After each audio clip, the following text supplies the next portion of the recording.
One of the things that stresses out children is the separation of very young infants from mothers at such a young age. So that's the first thing that stresses out children.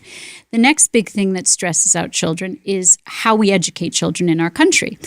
We educate them by forcing cognitive development on them before they're actually ready.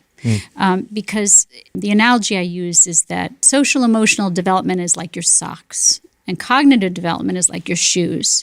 You always want to put your socks on before your shoes. Although we're in California, maybe you don't wear socks. I don't know. But the idea is social emotional development has to precede cognitive development. Now, if you force children to learn things like numbers and letters and what do they say, writing and arithmetic when they're 2 years and 3 years old, you can force that, cram that into their brain. But the repercussions of that are that to learn, we must be able to cope with a good deal of frustration, right? And to cope with the frustration of learning, we have to have had the social emotional development that helps give us the emotional regulation to cope with the frustration of cognitive learning. So you don't want to force children. You want it to be play-based education that's social emotionally oriented until they're then capable. So in my day, you didn't have to learn your letters and your numbers till you were at least in first grade. That means you were 6 years old before you were even introduced to letters and numbers. Before then, it was free play.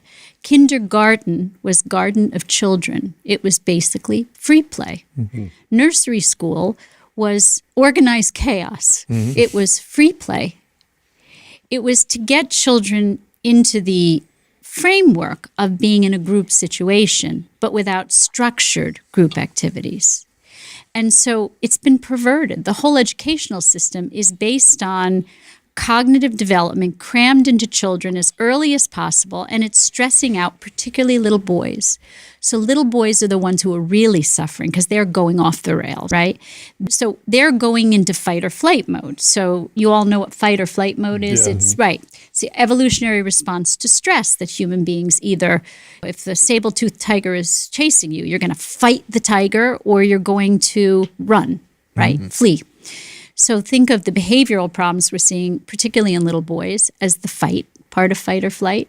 And think of the ADHD or the distractibility as the flight part.